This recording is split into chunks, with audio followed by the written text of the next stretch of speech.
Welcome to AS Group Online Classes. My name is Amir and I'm your English trainer, and today in this video I'm going to tell you how to introduce yourself. Actually, I completed my graduation in 2011 and thereafter I got so many chances to give interview as well as take interview. And now after having experience of so many years, I can say if anyone wishes to crack any interview, he or she must know how to introduce herself or himself. You might have heard the proverb, first impression is the last impression, or good beginning is half done. यानी अगर आप कोई भी काम start करते हो तो जो आपका पहला इंप्रेशन है वो आपका सबसे इंपॉर्टेंट रोल प्ले करता है. अगर शुरुआत अच्छी है तो ऑटोमेटिकली आप उस काम में लीड करोगे ही करोगे.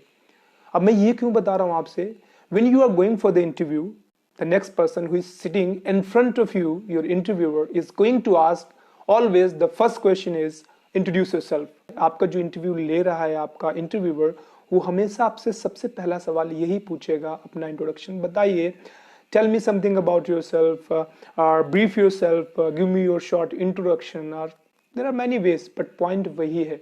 अब आप पहला क्वेश्चन आपसे पूछा गया है, आप उसे कैसे आंसर करोगे? Actually, there are many candidates who believe just because they know how to speak English, they can crack any interview easily. Let me tell you, if you're also one of them, then you're wrong. आपको सिर्फ English आती है इसका मतलब ये नहीं कि आप कोई भी इंटरव्यू आप आसानी से क्रैक कर सकते हो. इंटरव्यू में क्या बोलना है ये आपको समझना जरूरी है. अगर आपसे इंट्रोडक्शन पूछा गया है, just tell me something about yourself, आपको उसके लिए प्रिपरेशन करना पड़ेगा. आज के इस वीडियो में मैंने आपको पहले ही बता दिया है कि आज के इस वीडियो में मैं आपको बता रहा हूं हाउ टू इंट्रोड्यूस योरसेल्फ. तो चलिए स्टार्ट करते हैं. अगर हमें अपना इंट्रोडक्शन देना है तो आपको मेनली 4 पॉइंट्स पे काम करना पड़ेगा. 4 पॉइंट्स पे. वो 4 पॉइंट्स क्या है? Number 1 content, number 2 tone of voice, number 3 pronunciation, and number 4 your gesture and posture. आप कह सकते हो बॉडी लैंग्वेज. तो फिलहाल हम बात करते हैं पहले नंबर 1 कंटेंट का मतलब मुझे से पूछा गया है कि अपने बारे में कुछ बताओ, तो मैं कहां से स्टार्ट करूं? पहले मैं अपने फादर का नेम बताऊं, पहले मैं अपनी क्वालिफिकेशंस बताऊं, पहले मैं अपनी हॉबीज बताऊं, पहले मैं अपना एड्रेस बताऊं, पहले मैं इंटरेस्ट बताऊं, क्या बताऊं एग्जैक्टली?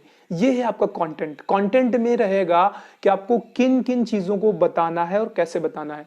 मैं आपको एक सिंपल सी टेक्निक बता रहा हूं, उसको आप दिमाग में रखिए. ऐसे आप बोल सकते, ध्यान रखिए इस इंट्रोडक्शन को कॉपी मत करिएगा, वही बोलिए जो आपका रियल है. सबसे पहले आप बताइएगा हमेशा अपना नेम. इसके बाद नंबर 2 आप बता सकते हैं अपना एड्रेस, नंबर 3 की skills, and number 4 your hobbies. ये 4 सबसे इंपॉर्टेंट हैं जो हर इंटरव्यूअर जो आपका इंटरव्यू ले रहा है वो सबसे पहले इन 4 चीजों के बारे में जानने में इच्छुक होता है. वो सबसे पहले आपका नाम तो चलो रिज्यूम में देख लेगा, लेकिन आप कहाँ से हो ये भी रिज्यूम में देख लेगा, लेकिन फिर भी आपसे चाहेगा कि आप उसे खुद बताओ आपकी की स्किल्स क्या हैं और आपकी हॉबीज क्या हैं. हॉबीज क्यों? क्योंकि हॉबीज हमारे नेचर को, हमारी पर्सनैलिटी को रिफ्लेक्ट करती हैं. सबसे पहले हमें नाम बताना है. मैंने बताऊंगा तो कैसे बताऊंगा? मैं बोलूंगा my name is Aamir Suhel. मैंने देखा है कई सारे लोगों को माई सेल्फ से स्टार्ट करते हैं, आई एम से स्टार्ट करते हैं. मैं आपसे बोलूंगा माई सेल्फ से स्टार्ट मत करिए, वो ग्रामेटिकली भी इनकरेक्ट है. आप माई नेम इज से स्टार्ट कर सकते हो, आई एम से स्टार्ट कर सकते हो. जब आप उस लेवल पे पहुंच जाओगे माई सेल्फ, तब आप बोलना. माई सेल्फ का मतलब होता है मैं ही हूं. ऐसे लोगों को जिनको लोग बाय फेस नहीं जानते, उनका नाम सुना हुआ होता है, तो वो लोग इस वर्ड का यूज करते हैं. आप एक प्रोफेशनल अगर इंट्रोडक्शन दे रहे हो तो वहां पे आप माई नेम इज से स्टार्ट करो. तो बनेगा क्या? आप बोलना स्टार्ट करोगे, अपना नाम बता रहे हो my name is Aamir Suhel, अपना address I am from Ghatampur Kanpur Nagar. आप अपने करंट एड्रेस को बताइए. जब आपसे परमानेंट एड्रेस पूछा जाए तब परमानेंट एड्रेस बताइएगा. तो my name is Aamir Suhel and I am from Ghatampur Kanpur Nagar. Qualifications या की स्किल्स. तो if I talk about my qualifications, in academic I have completed my post graduation MA with English language. In professional, I have completed 15 months IT course from Jet King Kanpur. About of this, I worked in Wipro company for 1 year as a desktop support engineer. And from last more than 6 years, I'm working as a spoken English trainer. ये क्या हो गई? ये मेरी हो गई qualifications. आप ये कह सकते हो ये हमारी की स्किल्स हैं. की स्किल्स को 2 पार्ट्स में डिवाइड कर दिया है मैंने. एक तो वो जो प्रोफेशनल होती हैं, एक वो जो एकेडमिक होती हैं. एकेडमिक कौन सी हैं? जो हम कॉलेज में गेन करते हैं, high school, inter, BA, BSc, MSc, ये आपकी हो गई एकेडमिक. प्रोफेशनल जैसे कोई आपने प्राइवेट डिप्लोमा कर रखा है, कंप्यूटर सीखा है, इंग्लिश सीखी हुई है, आईटीआई किया है, बीटेक किया है, ये प्रोफेशनल कोर्सेज हैं जो आपको एक प्रोफेशन देते हैं. तो मैंने दोनों बता दिए। इसके बाद माय हॉबीज, तो my hobbies are playing cricket, watching movies and surfing internet. आपकी जो हो वही बताइए, किसी की कॉपी मत करिए, क्योंकि इंटरव्यूअर हो सकता है आपसे क्वेश्चन क्रॉस कर दे। तो अगर आप रियल बता रहे हो तो आप आंसर कर पाओगे, किसी का कॉपी करोगे तो आंसर नहीं कर पाओगे, आप 2 मिनट में पकड़ जाओगे। तो अपना खुद का प्रिपेयर करिएगा, मैं आपको तरीका बता रहा हूँ। तो my hobbies are playing cricket and watching movies and surfing internet. In spare time I love to read novels and story books. खाली समय में मैं नॉवेल्स पढ़ता हूँ और मुझे कहानियों की किताबें पढ़नी पसंद है। इसके बाद आपको बताना, अगर आप यहाँ तक तो हो गया है, पहली बात तो यहीं तक रोक देते हैं। अगर आपको नहीं रोका गया है आगे बता सकते हो। फिर आप अपने फैमिली के बारे में, there are 5 members in my family, my father name is mister JB and he is a teacher. अपने बारे में बताइए, अपना फ्यूचर ऑब्जेक्ट क्या है। तो in future I want to be a teacher, I want to be a great businessman. मैं बताता हूँ तो I want to be a great businessman and I am 100% sure with the grace of almighty and blessings of my parents and by my hard work very soon I will get my target. My life motto is live and let live. मेरे जीवन का उद्देश्य है जियो और जीने दो। यहाँ तक रोक देता है, अच्छी बात है। नहीं रोकता तो आप और बता सकते हो। माई इंटरेस्ट में आप my favourite cricketer is Virat Kohli या Sachin Tendulkar. My favourite Bollywood star is Aamir Khan. क्यों पसंद है यू शुड नो, क्योंकि मे बी आपसे वो क्वेश्चन पूछ सकता है। या नंबर 2 पे था आपका, अभी मैं आपको सारा कुछ पे क्या था, नंबर 2 पे था tone of voice. Tone of voice क्या है समझने के लिए, माई name is Aamir Sohail, I am from Ghatampur, Kanpur Nagar. If I talk about my qualifications, I'm sure आपको समझ आ रहा होगा तरीका क्या था। My name is Amir Sohail and I'm from Ghatampur, Kanpur Nagar. If I talk about my qualifications in academic, I have completed my post graduation. Energy का फर्क है, जहाँ पे जितनी एनर्जी देनी है आपको उतनी एनर्जी देनी है, जहाँ पे नहीं देनी वहां पे नहीं देनी। ऐसे कई सारे वर्ड्स होते हैं जिनको जब हम बोलते हैं तो हमें एनर्जी डालनी पड़ती है। क्यों? क्योंकि हमारी एनर्जी सामने वाले को मजबूर कर देती है कि वो हमें सुने। हम बोलते हैं शैतान, इंग्लिश में तो बोलते हैं डेविल, लेकिन अगर हमें बोलना होता है देवदूत तो हम लोग शांति से बोलते हैं एंजल। क्यों? क्योंकि एंजल शांति का प्रतीक है, हमें कम एनर्जी डालनी है। कोई एनर्जेटिक चीज बोल रहे हो आप, किसी की परफॉर्मेंस आपको पसंद आए तो आप कैसे बोलते हो, it was mind blowing, it was fantastic. तो आपको एनर्जी डालनी है। इंट्रोडक्शन देंगे वहां पे भी आप एक चीज का ध्यान रखेंगे, जितनी एनर्जी की जरूरत है वो आपको डालनी ही डालनी है। तो tone of voice, energy level आपको आपका टोन ऑफ वॉइस अच्छा करना है। तो टोन ऑफ वॉइस अच्छा करने के लिए आप इंग्लिश के गाने सुन सकते हो। हिंदी के गानों में जैसे अप एंड डाउन होता है वैसे ही इंग्लिश के गानों में भी अप एंड डाउन होता है। अगर आप वो चीज कर पाओगे तो ऑटोमेटिकली आपका टोन ऑफ वॉइस। नंबर 3 पे क्या था, नंबर 3 पे था आपका प्रोनाउंसिएशन। प्रोनाउंसिएशन कैसे बनेगा, तो जितने वर्ड्स को आप स्लोली बोलोगे प्रोनाउंसिएशन ऑटोमेटिक अच्छा हो जाएगा। जैसे एक सेंटेंस ले, जब एक वर्ड लिखा हुआ है TOMORROW, टुमारो, हम लोग कहते हैं टुमारो। इसका प्रॉपर प्रोनाउंसिएशन क्या है, बीच में डबल आ रहा है तो डबल आर प्रोनाउंसिएट करिए और बोलिए इसको टुमारो। ऐसे ही SORRY हम लोग बोलते हैं सॉरी, लेकिन ये प्रॉपर तरीका क्या है, सॉरी। सॉरी शब्द को फील करिए, जैसे लिखा हुआ है ऐसे ही बोलिए। आगे आने वाले वीडियो लेसन्स में हम लोग प्रोनाउंसिएशन पे भी बातें करेंगे, टोन ऑफ वॉइस पे भी बातें करेंगे, सब पे अलग अलग वीडियोस आएंगे। आज के इस वीडियो में मैं आपको इंट्रोडक्शन बता रहा हूँ, तो मैं आपको बता रहा हूँ ये चीजें इंपॉर्टेंट हैं।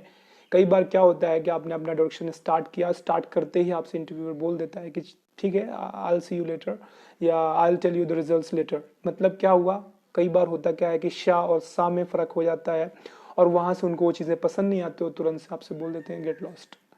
तो आपको प्रोनाउंसिएशन पे काम करना है। कैसे काम करना है आगे आने वाले वीडियो। लास्ट था आपका जेस्चर पोस्चर, जिसको हम लोग बॉडी लैंग्वेज कहते हैं। बॉडी लैंग्वेज में कई बार क्वेश्चन ये आता है कि हम कैसे बैठें, क्या अपने हाथों को हमें मूव करना है नहीं करना है, क्या हमें हाथ बांध के बैठने हैं, क्या हाथ हम टेबल के ऊपर रख सकते हैं, आपको करना है। अगर आप हैंड मूवमेंट्स कर सकते हो तो अच्छी बात है। एक सिंपल सी चीज बता रहा हूं, अगर आपको किसी से पानी मांगना है तो आप बोलते हो पानी दे दीजिए, लेकिन अगर आप इसे दूसरे तरीके से बोलोगे कि गिव मी वाटर, तो अगर सामने वाले को वर्ड समझ में नहीं आएगा तब भी आपकी बॉडी लैंग्वेज को तो रीड कर लेगा ना। तो इसका मतलब ये, अगर आप बॉडी लैंग्वेज का यूज करोगे तो कई बार क्या होता है शब्द नहीं पकड़ में आते हैं लेकिन बॉडी लैंग्वेज पकड़ में आ जाती है। तो आपको करना है कि आपको प्रॉपर बॉडी लैंग्वेज का यूज करना है, आपको जेस्चर एंड पोस्चर मेंटेन करने हैं। तो इंटरव्यू जब आप दे रहे होगे तो थोड़े से शोल्डर्स आप हल्के से सामने वाले इंटरव्यूअर की ओर झुकाएंगे, इससे आपका इंटरेस्ट दिखेगा। इसके बाद बात आती है आई कॉन्टैक्ट्स की। तो आई कॉन्टैक्ट आपको रखना है सामने, ध्यान रखिए उसको स्टेयर मत करिए या आंखें मत चुराइए। सामने वाले की दोनों आंखों में और लिप्स में आपको ट्रायंगल दिखेगा। आपको आई कांटेक्ट आपको ट्रायंगल में रखना है, दोनों ही आंखों में और लिप्स में। ठीक है, सिंपली एक बार आंखों में देखा, लिप्स में देखा। इससे क्या होगा, वो स्टेयर नहीं लगेगा, आप जैसे घूर रहे हो। इससे क्या होगा, सामने वाले को एम्बैरेसमेंट फील नहीं होगा। अगर आप प्रॉपरली ऐसे देखते रहोगे एक टक, तो सामने वाले को फिर वो ऑकवर्ड फील होता है। तो आपको क्या करना है, आपको ट्रायंगल पकड़ना है, दोनों आईज और लिप्स को रीड करिए आप। इसके बाद आती है हैंड मूवमेंट्स। अगर आप हैंड मूवमेंट्स कर रहे हो तो अच्छी बात है, कर सकते हो आप उसे। अपने शोल्डर्स के आप पास में रखिए, अपने चेस्ट के आप नीचे रखिए, बार बार ये शोल्डर से बाहर ना जाए। हैंड मूवमेंट्स आपके अगर यहाँ पर हैं तो कोई दिक्कत नहीं है। अगर आपसे कंट्रोल नहीं होते हैं तो फिर आप उन्हें बांध के बैठ सकते हो या टेबल में रख सकते हो। That is not a problem, उससे कोई दिक्कत नहीं है, आप उसे कर सकते हो। इसके बाद बात आती है कि अगर हम बैठेंगे तो कैसे बैठेंगे। ऑब्वियसली स्ट्रेच होके बैठेंगे। तो ये हो गया आपका जेस्चर एंड पोस्चर। इसके लिए हम सेपरेट वीडियोस बनाएंगे जिसमें मैं आपको प्रॉपर तरीका बताऊंगा किस जगह पे कैसे बॉडी लैंग्वेज हमें रखना होता है। तो अब ओवरऑल सारा कुछ मिक्स करके मैं आपको इंट्रोडक्शन दे के बता देता हूँ। काम क्या करना था, content, number 2 tone of voice, number 3 pronunciation, number 4 gesture and posture. पूरा ओवरऑल अगर हमें introduction is as far as my introduction is concerned, my name is Amir Sohail and I'm from Ghatampur, Kanpur Nagar. If I talk about my qualifications in academic, I have completed my post-graduation MA with English language. If I talk about my professional qualifications, in professional qualification, I did 15 months IT course from JETKING Kanpur. About of this, I worked in Wipro company as a desktop support engineer for 1 year. And from last 6 or 7 years, I'm working as a spoken English trainer. My hobbies are playing cricket, watching movies and surfing internet. In spare time, I love to read novels and storybooks. There are 5 members in my family. My father's name is Mr. JB and he is a teacher. In future, I want to be a great businessman and I'm 100% sure with the grace of Almighty and by the blessing of my parents and by my hard work, very soon I'll get my target. My life's motto is live and let live. तो ये रहा आपका overall, इतना आपको बोलना है। इसके बाद अगर नहीं रोक रहा है तो फिर आप कंटिन्यू कर सकते हो, ऐसे करके आप बोल सकते हो। तो आई एम श्योर आपको समझ आ गया होगा कि इंट्रोडक्शन कैसे देना है, क्या है इसका प्रॉपर तरीका। आज की क्लास में, आज की इस वीडियो में फ़िलहाल इतना ही। बहुत जल्द हम फिर से मिलेंगे एक नए वीडियो में किसी नए टॉपिक पर बात करते हुए। तब तक अपना खूब सारा ख्याल रखिए, इंग्लिश बोलने की प्रैक्टिस करते रहिए। बाय बाय, ठीक है।